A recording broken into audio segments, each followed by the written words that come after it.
Hello, hello, hello, everyone. You are so lucky today because you're going to get me, and I am going to talk about something that I think is super important in life. And as you know, I like to have a little quote, and I thought this was really a very nice one by T.T. Munger. Although it's not Charles Munger, it sounds something like what Charles Munger would say. This says, if I could get the ear of every young man, but for one word, it would be this: make the most and best of yourself. There is no tragedy like a wasted life, a life failing of its true end and turned to a false end. And basically, he's saying, do what you can do, live your dream, make your dream come true, and live a life fulfilled. And yes, there's lots of challenges around that. It's called the journey. So let me tell you a little bit about myself. I've been investing in real estate for about 40 years. I grew up all over America because my father was in the service. He was in the World War II, and then he was in the Air Force. When I was in real estate and practicing real estate itself, I was the marketing chair for the National Council of Exchangers. They call that NCE. And I worked with the Santa Anita Exchangers, which is the local group. I was president and director of the Southern California NCE directors. And in high school, I was in theater, and at Cal Poly Pomona, I was the innovator of a one act put on for a competition for the local high schools, and they're still doing that today. So I don't know if you've ever thought about investing, and probably most of you have, but investing takes lots and lots and lots of thought. So that's what we're going to talk about today. We're going to talk about what it takes to understand what you need to know to make an investment. It doesn't really matter what kind of investment it is. But what does matter is that you make the investment correctly, not just make it because it's an investment. Somebody brought something up today, and I thought that was really interesting. And I thought, oh, I wonder how I could add this to my list. They were buying a car. So they put a due diligence list together, or what they wanted in the car and what kind of car they wanted, and then all the bells and whistles with the car, and then went to the dealership and had a conversation. Oh, here's Ted. So most of you would like to build some sort of a portfolio. It doesn't have anything to do with cars, except what you need to do when you're going to buy a car. Hi, Ted, is to do your due diligence about the kind of car you want, and then ask the right questions as to what the car has to offer, and then negotiate on a price. The car is not an investment. The car is a depreciable item if you are running your own business. You get to write off the expenses, you get to write off the car, gasoline, the insurance, the registration, etc. And that's one of the reasons to have a due diligence list before you buy a car, whether it's new or used. So checklists are super duper important. We have our great Ted Hollander here who will tell you a million times you have to know what you're doing before you do it. And he is somebody who will support you in your success of running your own business. He'll check to see what's missing for you and tell you what you need to do to get that corrected. Well, for investing, that's what we do. We have a course that we offer, which will teach you, instruct you how to look at we'll call it a deal or an opportunity, and what you need to look at to see how that opportunity works. So you're looking at an opportunity, let's just take a residential apartment complex, right? Is how many units does it have? That's really important. And they call it doors. So knowing what their lexicon is really important so that you understand when they say, oh, it's got 100 doors, you know that they're talking about 100 rental doors. That doesn't include the office. And it doesn't include, and it does include the manager's apartment, the assistant manager's apartment, and the handyman. Usually they live on site when it's 100 units or more.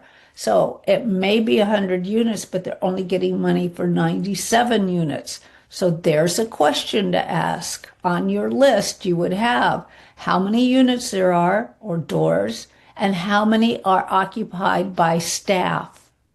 So that would be on your checklist. I'm writing that down to make sure I have it on mine. How about that?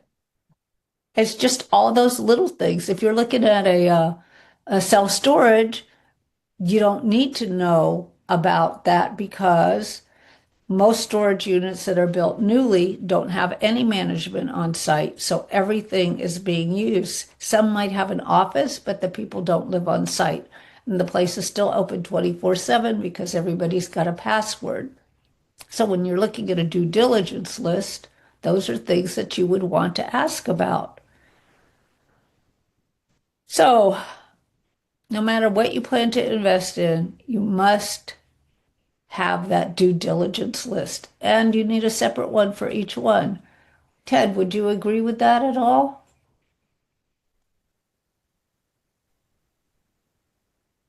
Absolutely. Do you have a due diligence list when you're working with a client, or does your client have a due diligence list when they're working with you? Well, I have a list of things published on my website um, that I ask about in getting acquainted with a client. Things Okay. like things like do you know or how do you know who owes you money? How do How do you you know keep what? track of this? How let's say how do you keep track of the people who owe you money? Uh-huh. Good And question. how do you keep track of um, let's say of inventory, which varies from different kinds of companies, depending on what they are. Uh, Exactly. That's correct. Absolutely. how do you keep track of who you owe money to? Because if you don't keep track of all of that, you there can be some big surprises Yes, there can be. Like that could be a cash flow challenge, for potentially. instance. Yes, So, potentially. Like that. Yeah, and so there are several more questions in the set, but that's usually my first hours figure that out. okay. Good. Thank you for sharing with that. So, for all of you who are listening today, because I am speaking, when you attend a seminar or attend something like this, what are you listening to the speakers for?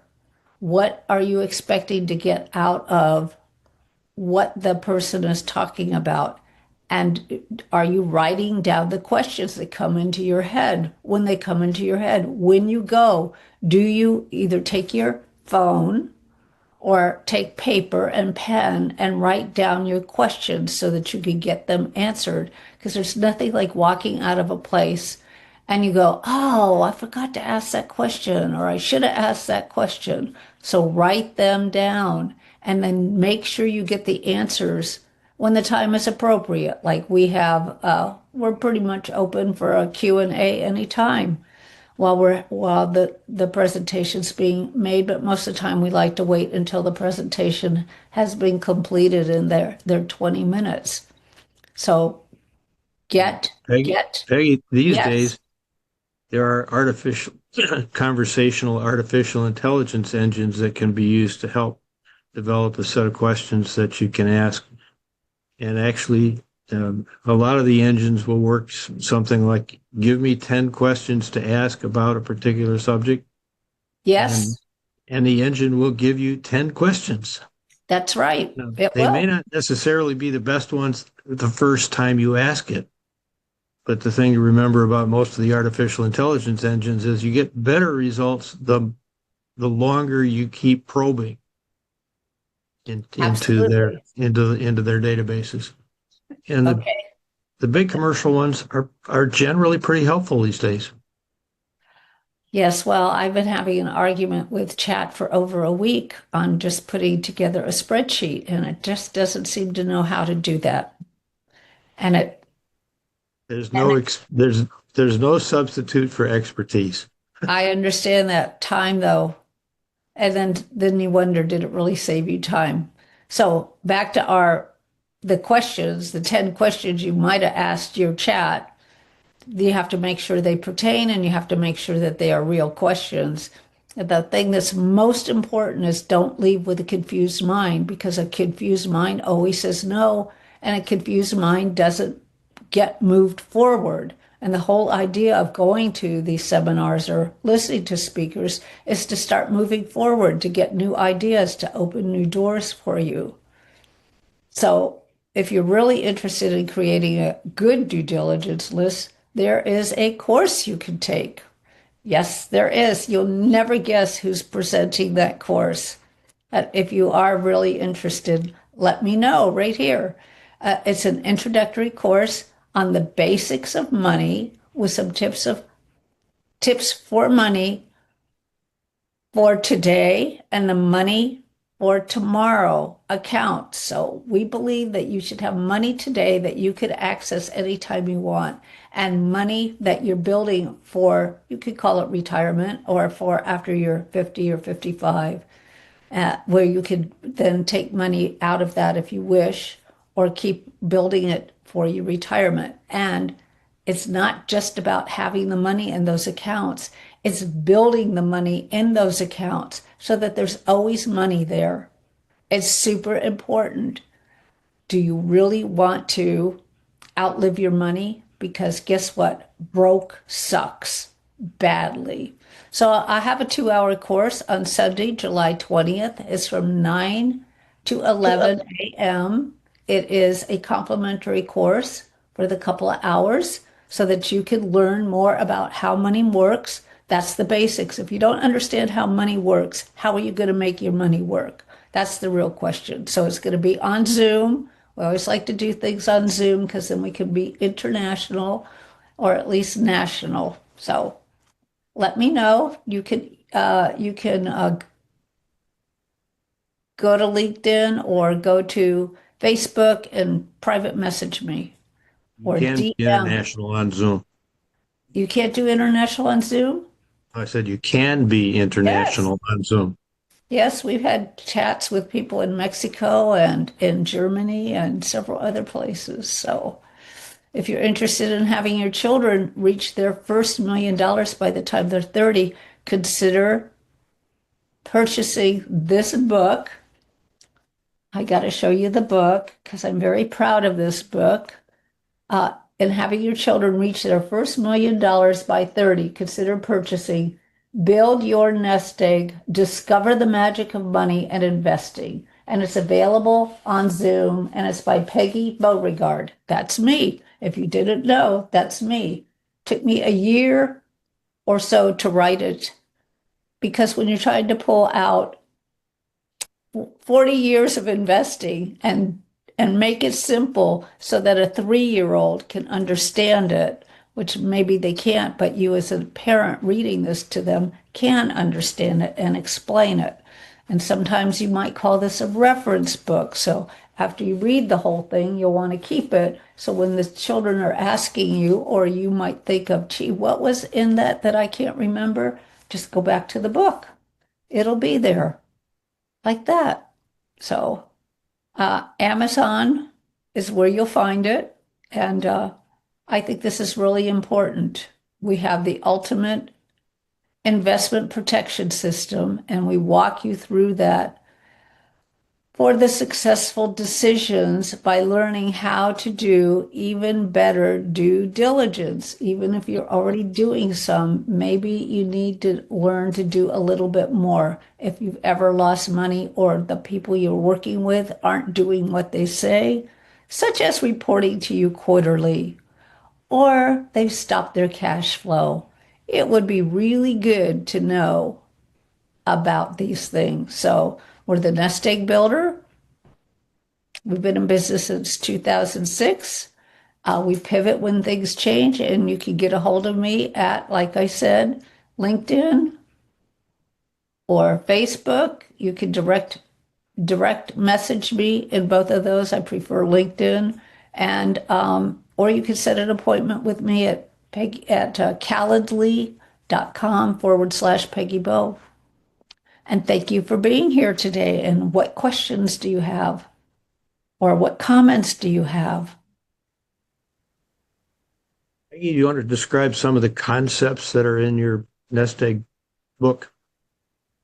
Because if the kids learn concepts, then as tools change, they can change quickly. If they only learn tools, then they have to start over again when the tools change in learning. Well, when do they not change? We have this thing called inflation, which, by the way, in the book, Concepts haven't changed for centuries. what has it? Inflation? No, he said the concepts haven't changed for centuries. Oh, no, they haven't. Not since the invention of money, of coins. But I'm an accountant. I'm in my fifth generation of spreadsheet tools. Yes, right. The spreadsheets may have, well, actually, I don't know that they've actually changed that much. But yeah, so I go into the history of coinage. We talk about Well, I started with paper and pencil, and then we went VisiCalc in about 1980, and then SuperCalc a couple of years later. Calculator helped with the manual stuff. Right. But then we started with the electronic spreadsheets.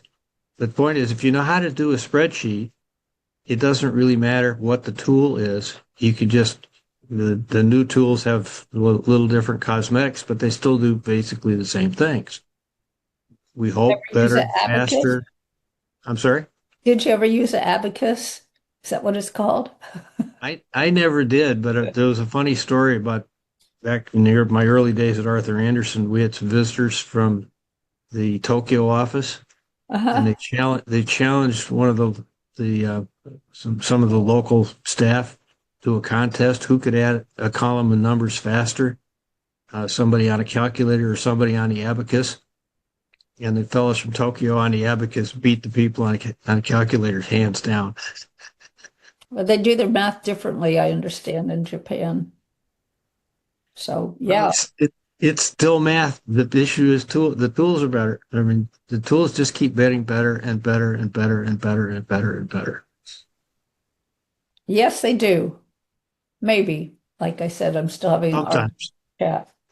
Anyway, so some of the things in the book that are in the book are compound interest versus simple interest, the time value of money, budget, how important budget is, credit versus debit or debt, which I like to call debt versus debt, right? Because it's not credit.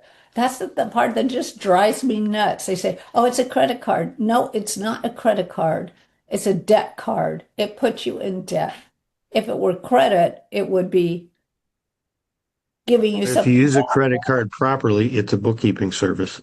It could be, yes. But most people don't use it as a bookkeeping service. They use it as a debt service and end up paying 20 to 24% because they don't pay it off every month. So we do talk about That's why we need to listen to the advice people are giving, because not everybody gives good advice. Well, I do have a chapter here about taking charge of your charge cards. And then ways to save money. We got a nice long list in that. I also give tips on what compounding vehicles are so that people can invest in those. And then just some other things about being an entrepreneur, the shiny object syndrome, the importance of due diligence, and then we talk about investing, and there's a lot of other things. It's 26 short chapters, it's 150 pages, and I'll go into investments, somewhat understanding investments and some investment strategies. And then, of course, we still talk about contribution and how important it is. I'm a Rotarian, been a Rotarian for many years. The contribution, just locally in your community, speaks highly of what people who contribute, the difference they can make. We know people that go to serve the homeless. We know a judge that runs every week with the homeless downtown LA, and then he also does fundraisers to help the homeless go on a trip every year. And you could go on that trip also. You get to pay your own way, but they help raise and take a few of the homeless with them so they can see there's more to life than living on the street. So contribution's really super important. How do you support contribution? Well, I've been a member of Lions Club for 37 years, 38 years coming up. And I've been involved with community organizations ever since we moved to our current home in Beverly, Chicago neighborhood, back in 1971. So I've got a lifelong history of it. Right. And one of the fun questions for a business owner is, what do you say to your key subordinate folks, the executive level staff, about what they should be doing besides work? Well, I'm yeah. disappointed that too many times I hear that the message coming from executive suite is the only thing I want to see you do is work, and I think that's a big mistake. Yeah, well, it's funny because I love what I do. And having that, it's just, to me, it's very, very rewarding, being able to serve people. That's super important to me. My sister, and I'll tell my sister what I'm up to, like what I've been doing, and she'll say, "Yeah, but what are you doing for fun?" And I say, "Well, I just told you," right? I mean, I love my garden, and I'm out in my garden every week. And I just got off of a cruise in Europe, my first river cruise. That was really, really nice. I really like them. And right, travel. I love to travel. I've lived all over the United States, and I meet people all over the United States. It's just fun, fun, fun to have other How many things. how many accountants do you know who haven't missed a summer vacation in over 50 years? You haven't? Not missed a summer vacation Good. in more than 50 years. Good. I'm glad to hear that. So, Jack, you are Work-life on. balance is important. It's important. Having a fun time is important. Love what you do, and then you'll never want to do something else. And that's what we like. We like people who have found something that they love to do and get paid for it, and then have money to invest. So we've got some people that have come up with some new ideas that are going to come on our show soon. One's William. You've heard William Steiner before. I love his new idea of taking that what they do into all the companies. So because it's all tax-free money, and you don't have a 401k where you're going to owe your money when you start taking it out. So we'll see how he does on that. Jack Larkin, you are here somewhere. I saw you in a vehicle. I wondered if you had any questions or would like to throw a. Yeah, I was on mute because I am in a vehicle and it's noisy. Yes. So I know you know a lot. You also are a CPA. No, See, no, you're not a CPA? not a CPA. No, that's not me. Oh, okay. So what do you do?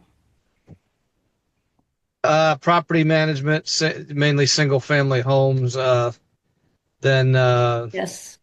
I was trying to dabble in some mobile home stuff. And I then occasionally we'll have a 1031, like to try to invest in a like a syndication or a multifamily type thing.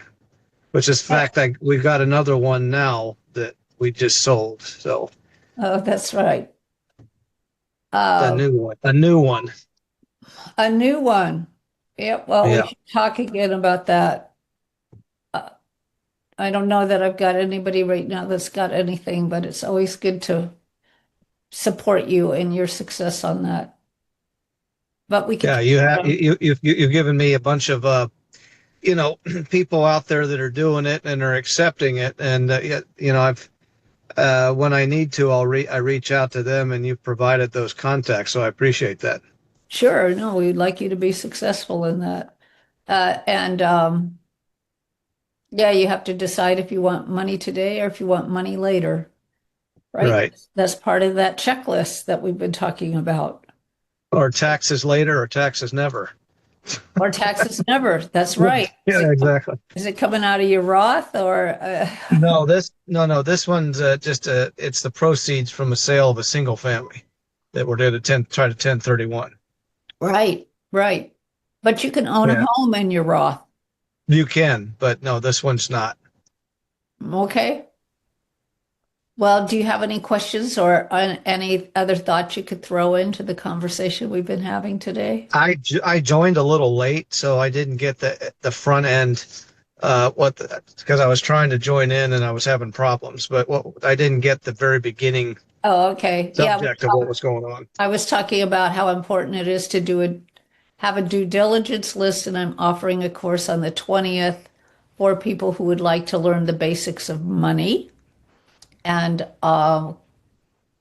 just how important it is to have that due diligence list because if you're going to invest, you don't want to make a mistake. And a lot of people make mistakes because they don't ask the right questions. They don't have a due diligence list. So they just, one of the people that asked us, he said, could you look at what I have? I invested with something. One of my friends told me this would be really great. This gal's got 5 homes and she's going to flip them. And he put a lot of money in and he didn't ask one question and he hasn't gotten his money back and now he's gone into a lawsuit.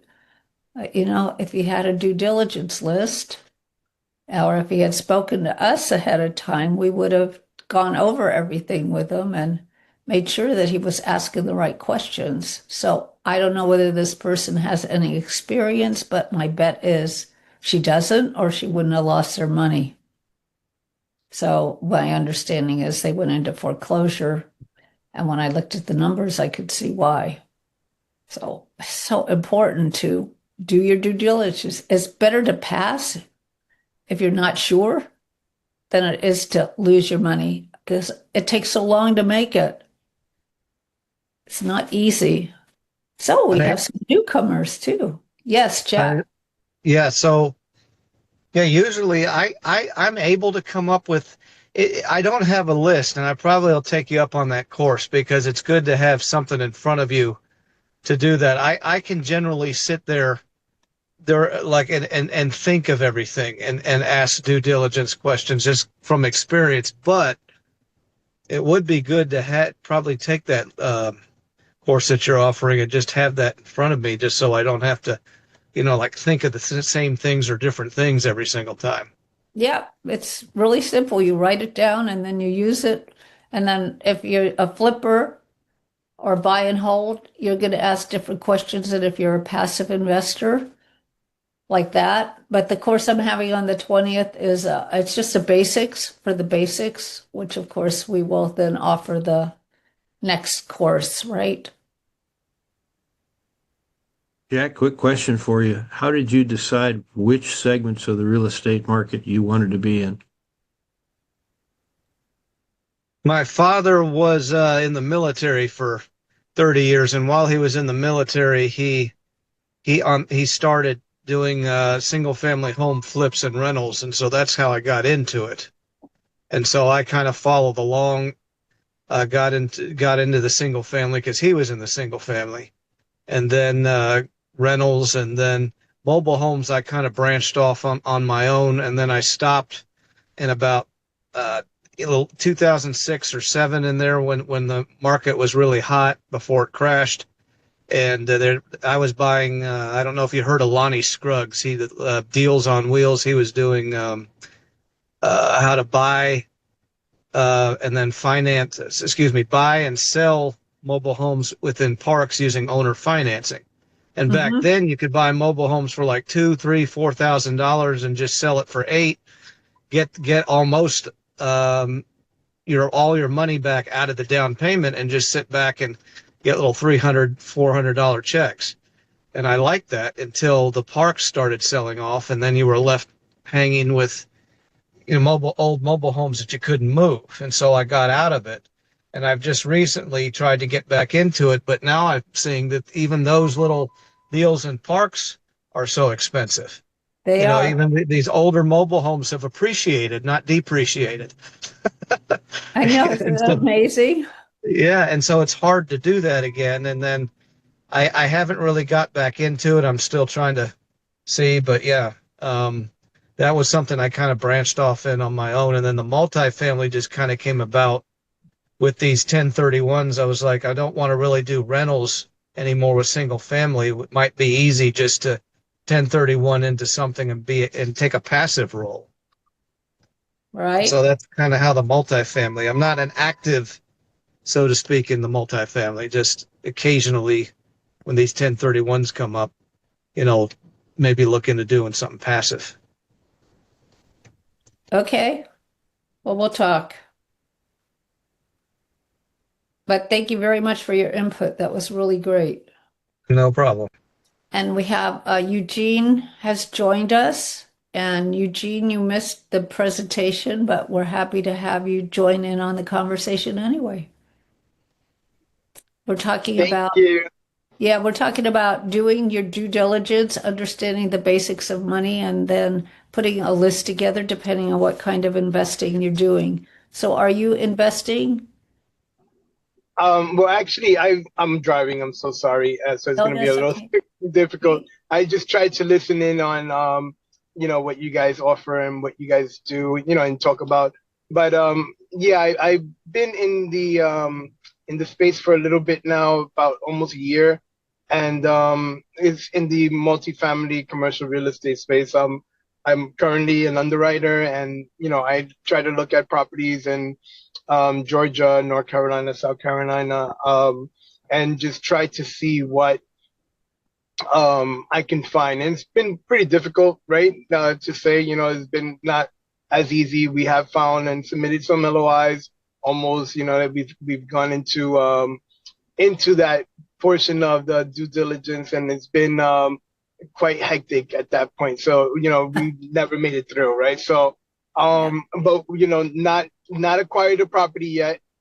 In hunt of getting and obtaining one as a GP, right? So that's my story at this point. No, well, you got to make sure the numbers work. And if the numbers work, you need to pass. And here's the problem that we're facing right now, which we really haven't faced previously. Well, actually, we have faced it previously, but sellers actually realized that if they wanted to sell, they had to bring their prices down because the interest rates went up. So the theory is if the interest rates are high, the prices come down so that the buyers can afford the payment. Then, even though the interest rate is still high for the buyer, when the interest rates go down, then they could do a refinance at a lower amount. And that theory has worked for many cycles. This is the first cycle it has not happened. It is happening a teeny tiny bit, but not like it should be. We are in year 2.5 of that cycle, and prices should be way down on housing, and it's not because there's a lack of housing. There's not enough housing for everyone. Therefore, they can keep the prices higher. That doesn't really help the economy. It makes the economy worse because unaffordability doesn't make it possible for people then to be able to eat. I personally think that, not that I eat a lot, but that when I am hungry, I do want to have something to eat that I like. Yeah. Like that. So we're in an economy, we're in a cycle. The last cycle was kind of weird also, but this cycle has just been pretty annoying that the real estate agents aren't really educating the sellers that they need to bring the prices down to make it affordable. And then you hear people say, "Oh, I lost all this money." No, you didn't. You only lose when you sell and you paid and you got less than what you paid for. But, trying to get the logic into people's heads, not always easy. So Yeah. I understand what your challenges are because before COVID, well, actually, it was about probably 10 years ago. We were looking at South Carolina, but I wasn't buying at that time. And you could buy a lot of apartment complexes with 13 caps on it. Back then, we used cap rates. We didn't use cash on cash rates, where we actually could buy a property for 13 to 15%, fix it up, and then probably come in with a nice 18 to 20% cap rate after you got it all Okay. fixed up. And that's South Carolina, but South Carolina, you got to be really careful about that state. Yeah.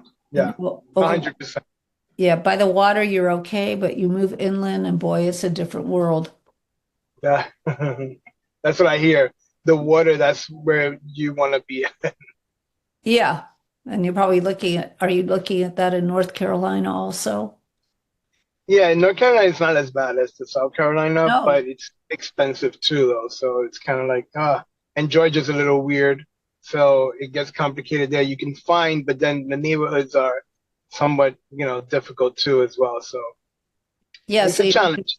so if you're looking in a difficult neighborhood, you need to find the other owners of those properties. Really, that's just my opinion. I think it's important to talk to the other owners to see what they want to do with the neighborhood because they have more control over the neighborhood by saying, okay, well, maybe we should put in some curbs, maybe we should put in some sidewalks. Yes, it's an expense that's not really going to return in one sense, but in the other sense, it's going to make the property desirable, keeping it clean, making sure that you've got good people in and not that what we call there's A, B, C, D. We call the D properties drugs and make sure they are out. Make sure they are out.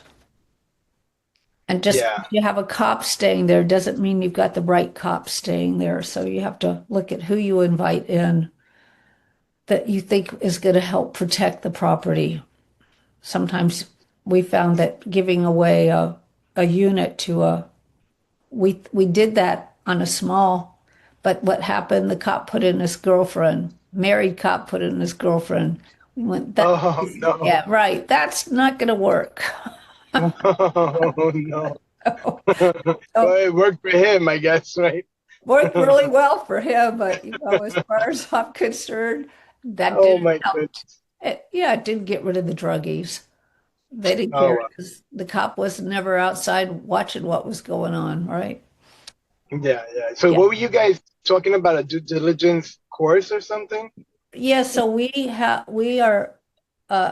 yes, we have a course that we offer to teach. It's a 1 day course. It offers a complete list, and we talk about all you need to look at on opportunities so that you know what to ask. If you don't know what you're looking at in an opportunity, how do you know what to ask? So you look at opportunities, and out of the opportunities we go through, you create your own due diligence list.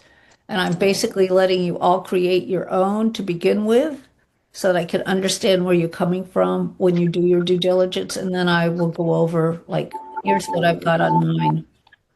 And it's basically a spreadsheet, which Ted and I talked about earlier how important spreadsheets are, but I just use a spreadsheet just because it's easier with all the lines in it to Yeah. see, what are the questions that has to be asked by an investor, a passive investor, is what kind of loan is on the property, what are the terms, and is it a fixed, a bridge, or a adjustable?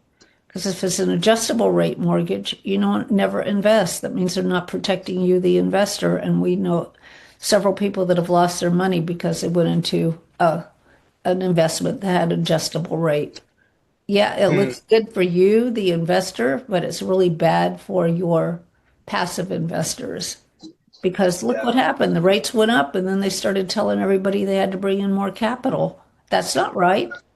Yeah. That's wrong. You should have put it together with a 5-year interest only, and then it went to PITI, principal interest payment. And you need to make sure that at that 5-year point, you can make that principal payment. Because a lot of people didn't figure that out either. And so cash flow has either been cut back or stopped. Like So that. you would think that's probably one of the reasons why everyone's so, I guess, maybe skeptical and maybe nervous and scared and, you know. Right. That's why we're offering the course. There's a lot of people out there that would like to invest, but they don't know how. They don't know the questions to ask and they don't know who to trust. And I really got that myself. I'm not sure who to trust anymore either. We've done a lot of investing ourselves, but we found that even the experienced people have had a lot of challenges that we didn't expect, right? Because the economy changed, things changed. And we can't always see, we don't have that crystal ball. We only have the should have, you should have. But we didn't know. Who knew? Right? Even though history repeats itself, you're working with different people. You're not working with the same people that set that history. Yeah. Yep. So any other thoughts before we go? Nope, I'm good. Thank you. Okay, Eugene, I hope One you of the come things back. that amuses me is to see how many people make decisions based upon past performance. When I detect that that's an attitude, my fun question is, how far can you drive your car in a forward direction without hitting something when your only means of navigation is the rear view mirror? That's a great closing. Thank Somehow you or very other, we got to much. figure out how to look forward.